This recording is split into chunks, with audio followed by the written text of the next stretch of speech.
Captain America Brave New World है, Falcon and the Winter Soldier, Eternals और 2008 की the Incredible Hulk का sequel. ऐसा कैसे हो सकता है? ये जानने के लिए आपको फिल्म से रिलेटेड स्पॉयलर्स का सामना करना पड़ेगा, तो रॉस की तरह गुस्साइए नहीं कि स्पॉयलर्स है, as warning already there out with the spoiler alert घंटी,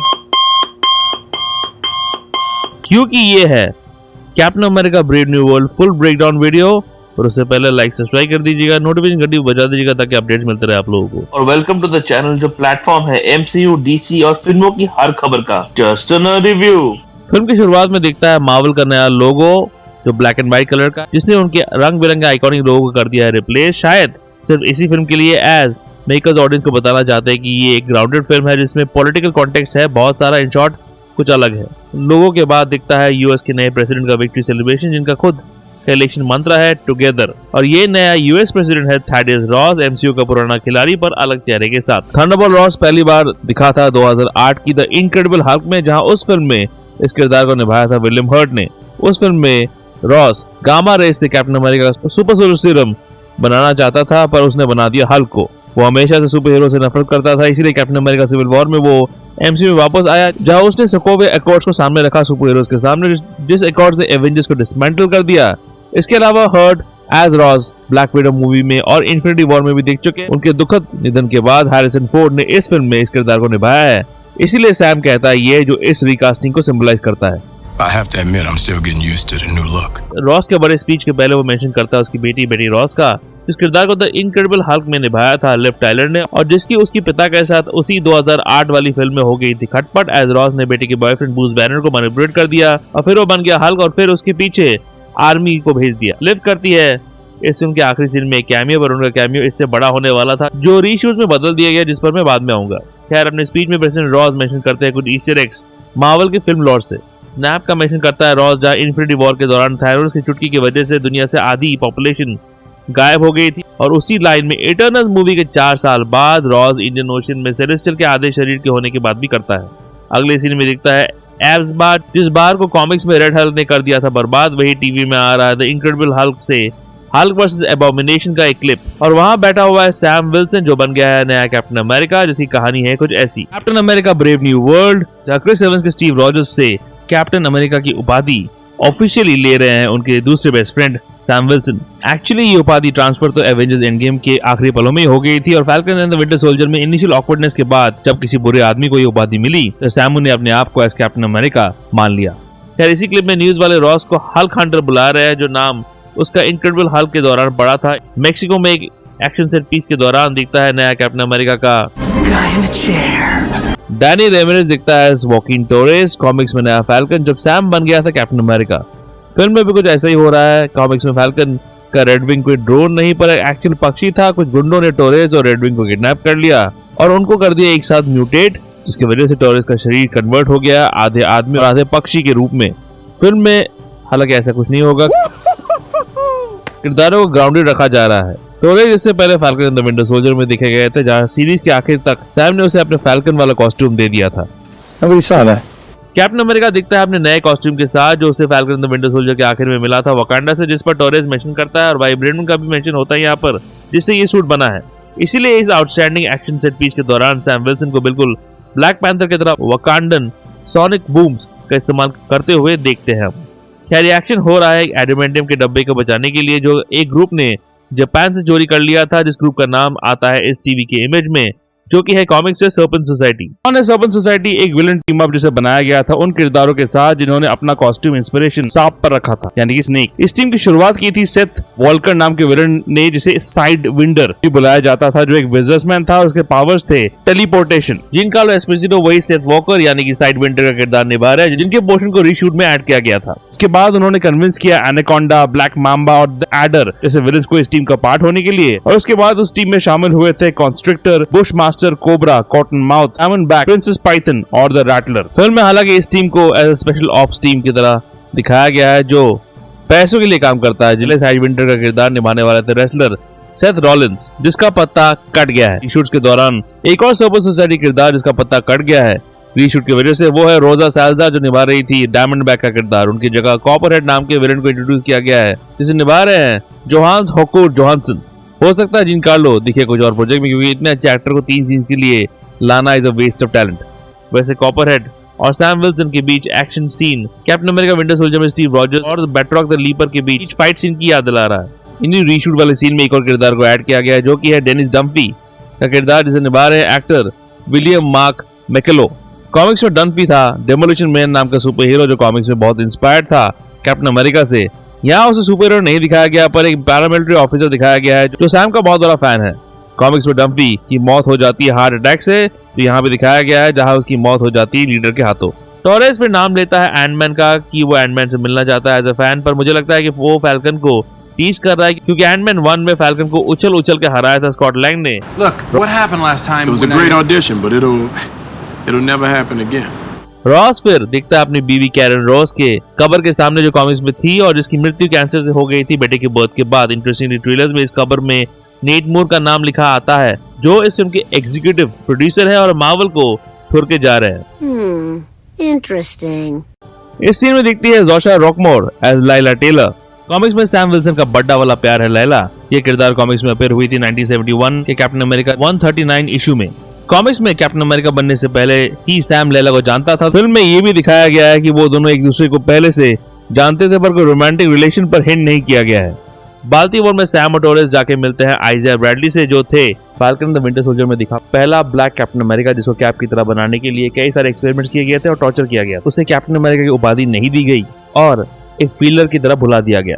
उस किरदार को निभा रहे कार्ल लमली जो फाल्कन द विंटर सोल्जर के अपने रोल को रिप्राइज कर रहे हैं। लमली इस सीन में बॉक्सिंग पंचिंग बैग को जोर से पंच करते हैं जो उड़ते हुए गिरता है नीचे, जो द एवेंजर्स के कैप्टन अमेरिका के बॉक्सिंग सीन पर नॉड है।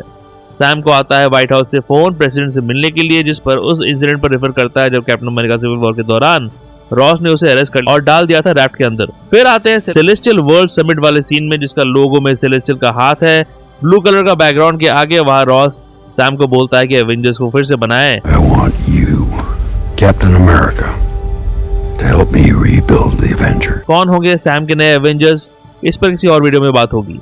सोकोविया अकॉर्ड्स की भी बात होती है जो एंड गेम के बाद बंद कर दिया गया है। रॉस सारे वर्ल्ड लीडर्स इनके बीच बैठे हैं सैम, टोरेस और कार्ल लमली, उनके सामने अनाउंस करता है एडामेंटियम के बारे में जो रॉस चाहता है कि इक्वली सारे देश शेयर करे। वकांडा पर कटाक्ष भी करता है रॉस जिसने अकेले वाइब्रेनियम को यूज किया है। यूएस जापान पॉलिटिक्स को भी इस फिल्म में काफी टच किया गया है जहाँ दोनों देश एडामेंटियम के लिए पागल हैं और रॉस यहाँ ये भी क्लियर करता है कि जापान ने ऑलरेडी एडामेंटियम को रिफाइन कर लिया, जो हिंट हो सकता है वुल्वरीन की तरफ जिसकी कॉमिक बुक ओरिजिन के तार जुड़े हैं जापान से और उसके पंजे हैं एडामेंटियम के। तो क्या एमसीयू अपने 616 वुल्वरीन को सेटअप कर रही है यहाँ पे। फिर अचानक सबके फोन में बजता है 1958 का फ्लीटवुड का गाना मिस्टर ब्लू जो द इनक्रेडिबल हल्क मूवी में सैमुअल सर्न्स का कोड नेम था। ये गाना सबको कर देता है हिप्नोटाइज और कुछ लोग इंक्लूडिंग आइज़ा कर देते हैं प्रेसिडेंट पर अटैक। इस व्हाइट हाउस शूटिंग के बीच दिखती है इजरायली एक्ट्रेस शीरा हास जो निभा रही है साबरा का किरदार। साबरा एक म्यूटेंट है जो इजराइल में पैदा हुई थी और मोज़ार्ट के लिए भी काम कर चुकी है जो एक सीक्रेट इजरायली स्पाई एजेंसी है। उसके पावर्स है super strength, stamina, speed, reflexes, durability और किसी भी जख्म से उबर सकती है साबरा। हालांकि इस फिल्म में साबरा को as a Black Widow agent दिखाया गया है क्योंकि साबरा के किरदार का इजरायली मूल का होना आज के टाइम में मार्वल जैसे बड़ी कंपनी के लिए प्रॉब्लमेटिक हो सकता है। इसीलिए ओरिजिनल फिल्म में साबरा का रोल काफी लंबा था पर उसके रोल को थिएट्रिकल वर्जन में काफी छोटा कर दिया गया है। साबरा के पोर्शन को रीशूट्स और ऑटोमेटेड डायलॉग रिप्लेसमेंट से बदल दिया गया है। ऑटोमेटेड डायलॉग रिप्लेसमेंट है एक टेक्निक जहां मेकर्स को कुछ रिप्लेस करना हो एक ऑलरेडी शॉर्ट फिल्म में तो एडिट के दौरान ऐड किए जाते हैं नए डायलॉग्स। तो साबरा को इस फिल्म में म्यूटेंट से बदलकर बना दिया गया है black Widow agent. Sabra celestial island वाले सीन में दिखती है अपने कपड़े के अंदर कुछ एक कॉस्ट्यूम पहने हुए जो शायद उसका सुपर हीरो कॉस्ट्यूम होता। अफसोस वो दिखा नहीं क्योंकि मार्वल को इस किरदार को एक ही फिल्म के लिए यूज करना था ताकि और कंट्रोवर्सीज ना हो। इसीलिए सेलेस्टियल आइलैंड वाले सीन में सिर्फ मैकी और डैनी रैमिरेज ही थे जो दिखते अपने सुपर हीरो फ्लाइट लेते हुए। पर शीरा हास का परफॉर्मेंस जितना भी था अच्छा लगा मुझे। हाइट छोटा है पर केक लंबे मारती है हाथ। छोटी बच्ची हो क्या? नहीं। इसी सीन के बाद रॉस और कैप के बीच होता है कन्फ्रंटेशन जहाँ रॉस कहता है ये You're not Steve Rogers. Sam के अड्डे में दिखता है बहुत सारे ईस्टर एग्स। एक बड़ा सा स्टार है उसके वॉल में जो कैप के कॉस्ट्यूम में भी दिखता है। इन केस अगर हम भूल गए कि अब सैम कैप्टन अमेरिका है, मेकर्स हमारे मुंह पे स्टार मारना चाहते हैं ताकि हमें ये याद रहे। सैम की history as US paramilitary rescue officer का एक फोटो भी दिखता है जो कैप्टन अमेरिका विंटर सोल्जर में दिखा था। जीआरसी वो रिलीफ ऑर्गेनाइजेशन जो सैम के बाद से falcon and the Winter Soldier में लोगों की मदद करती है उसका भी कुछ दिखता है यहाँ पर। Falcon and the Winter soldier से सैम की बहन एक्ट्रेस एडेपेरो ओडोए का फोटो दिखता है यहाँ पर। सैम और बकी बांस का भी फोटो है यहाँ पर। सैम और कैप्टन मार्वल का एक ड्राइंग भी है यहाँ पर। सैम के एक फैन का लिखा हुआ लेटर भी चिपकाया हुआ है यहाँ पे, जहाँ कैप का एक सिंबल भी ड्रॉ किया गया है। सैम टोरेस का एक फोटो दिखता है यहाँ पर। टोरेस के चेयर के पीछे लिखा है मायामी हीट, जो कि एक प्रोफेशनल बास्केटबॉल टीम है और एक फिल्म का नाम भी। टोरेस के बगल में कुछ फोटोज हैं जो सैम या फिर टोरेस के बचपन की पिक्स हो सकते हैं। सैम फाइनली निकालता है अपना नया कॉस्ट्यूम, जो कैप के स्टेल्थ सूट की तरह है, नेवी ब्लू कलर का, जिसके बीच में है स्टार। टोरेस निकालता है लीडर का पता, जो छुपा बैठा है कैंप इको 1 में, जो कॉमिक्स में है एक जगह जहाँ शील्ड की मदद करने के लिए बनाया था एमेडस चो ने एक जेल, ताकि ब्रूस बैनर को बंदी बनाया जा सके पीसफुली। बाद में इसे इनह्यूमंस को कैद करने के लिए भी यूज किया गया था। अब फिल्म में यहाँ कैद किया गया है द लीडर को। कैप्टन अमेरिका कैंप इको 1 में घुसता है एक अंडरग्राउंड बंकर में, और ये लास्ट टाइम हुआ था द विंटर सोल्जर में, जहाँ स्टीव रॉजर्स कैंप ली हाई घुसा था और भिड़ा था अर्निम जोला के ग्रीन टीवी स्क्रीन के साथ। और यहाँ इमर्ज होता है द लीडर। लीडर था सैमुअल स्टर्न्स, एक सिंपल सा लेबरर जो केमिकल फैक्ट्री में काम करता था। एक एक्सीडेंट के बाद उसके अंदर चला गया गामा और उसका शरीर हो गया ग्रीन, जिसकी वजह से उसका सर बन गया बहुत बड़ा। इस एक्सीडेंट के बाद उसका ब्रेन चाचा चौधरी से भी तेज हो गया, साथ ही वो हल्क के साथ ऑब्सेस्ड हो गया था।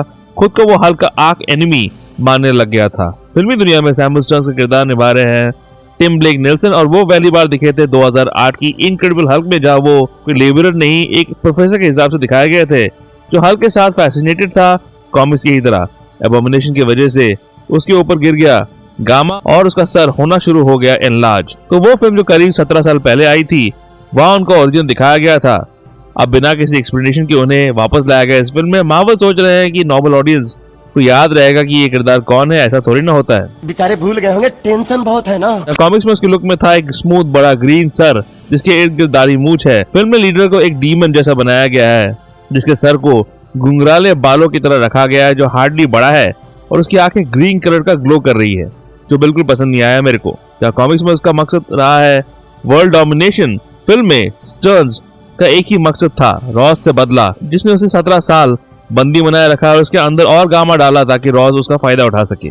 एक क्लासिक कॉमिक बुक विलन जिसे मार्वल ने फिर से वेस्ट कर दिया है। पूरी फिल्म में वो सिर्फ लोगों को माइंड कंट्रोल कर रहा है, और एक थकेले सीन में ये किरदार आखिर में खुद को सरेंडर कर देता है ताकि रॉस अपना आपा खो दे, जो बिल्कुल सेंस नहीं बनाता। और ये सीन ऑब्वियसली रीशूट का पार्ट था, तो एंडिंग कुछ और था इस किरदार का। जो भी था इससे तो बेटर होता। इससे पहले लीडर के कमरे में ग्रेवन कॉलेज का नाम लिखा आता है, जो वही कॉलेज है जहाँ सैमुअल स्टर्न्स पढ़ाता था। लीडर कैप को रोकता है एक सोनिक बूम से, जो द इनक्रेडिबल हल्क मूवी में भी देखा गया था।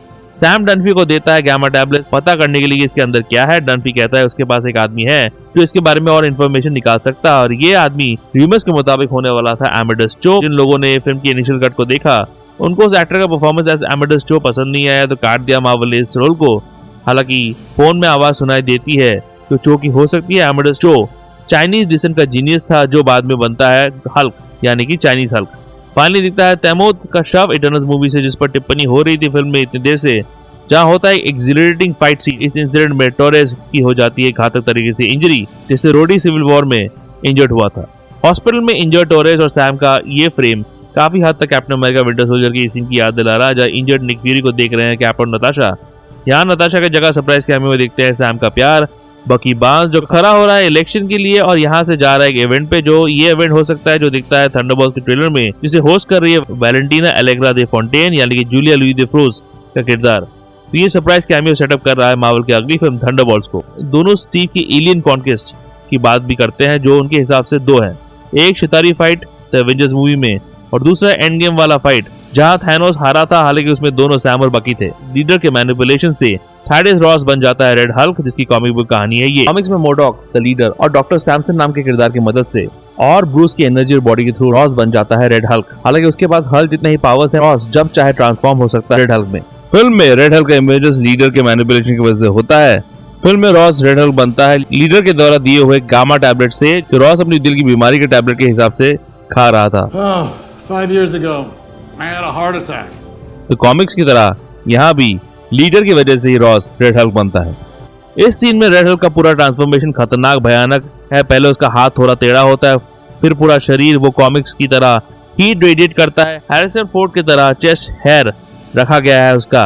हल्क की तरह थंडर क्रैप भी करता है रेड हल्क। पूरा scene Avengers Age of Ultron के हल्क वर्सेस हल्क बस्टर की याद दिलाता है। सैमो और रेड हल्क के बीच होता है एक ब्रूटल फाइट, और सैम के लिए डर भी लगता है कि हल्क उसे कहीं चिपका न दे कहीं। सैम अपने वकांडन टैक्स से रोकने की कोशिश करता है रेड हल्क, जिसका शरीर में चोट लगता है, नॉर्मल हल्क से अलग जिसका शरीर इम्पेनेट्रेबल है। रेड हल्क व्हाइट हाउस को कर देता है बर्बाद। फाइनली आखिरी सीन में कैप रेड हल्क की बेटी की याद दिलाता है और जैसे एज ऑफ अल्ट्रॉन में नताशा हल्क को ललेबी सुनाकर शांत करती थी, यहाँ भी कैप कर देता है रॉस को शांत फूल का पत्ता देके। पर ये सीन स्पेसिफिकली देखकर लगता है कि स्टूडियो में ग्रीन स्क्रीन के आगे शूट किया गया होगा, शायद रीशूट्स के दौरान। ओरिजिनल एंडिंग में रॉस की हो जाती है मौत। मैं ये इसलिए कह रहा हूँ क्योंकि इनिशियल ट्रेलर में दिखाया गया था एक फ्यूनरल जहाँ आर्मी बंदूक वाली सैल्यूट भी दे रहे हैं, और इसी सीन में कैमियो करने वाली थी लिव टाइलर, जिनका कैमियो बाद में ऐड किया गया था। सेट फोटोज में लिव को देखा गया था फ्यूनरल वाले सीन में, पर रॉस की मौत को चेंज कर दिया गया, क्यों पता नहीं। तुम ऐसा क्यों किया? ऐसा क्यों किया तुम? आइज़ाया फाइनली हो जाता है फ्री। सैम टॉरस को हॉस्पिटल में मिलता है जैसे वो स्टीव से मिला था विंटर सोल्जर में। व्हाइट हाउस चला जाता है रेस्टोरेशन में। सेलेस्टियल आयरन डील हो जाता है देशों के बीच साइन, जो रॉस का सपना था, जहां देश अब एडामेंटियम को इक्वली शेयर करेंगे। फाइनल सीन में दिखता है द रैफ्ट, जो कैप्टन अमेरिका सिविल वॉर में देखा गया था, जहां उस फिल्म में सैम को बंद किया गया था रॉस के द्वारा। अब रॉस यहाँ बंद है और यहाँ मिलन होता है बाप बेटी का, बेटी और रॉस का, यानी लिव टाइलर का कैमियो, जो पूरी फिल्म में एज फोटो और फिर नाम से मेंशन की गई है। इस फिल्म का मेन इमोशनल कोर आइज़ा के अलावा था इसी बाप बेटी का रिलेशनशिप। हमारा इमोशनल कोर क्या है? लाइक सब्सक्राइब करना तो कर दो ना। ब्रेव न्यू वर्ल्ड से रिलेटेड सारे वीडियोस आखिर में है और डिस्क्रिप्शन बॉक्स में है, चेकआउट जरूर कीजिएगा। और ऐसे एमसीयू रिलेटेड वीडियोस के लिए देखते रहिए जस्ट अ रिव्यू। रिव्यू के अपडेट्स के लिए और छोटे बड़े स्निपेट्स के लिए फॉलो कीजिए ऑन ट्विटर @ProNerdyView2001 में, और ProNeedDiaryBlogspot.com में भी आपको अपडेट्स मिल जाएंगे।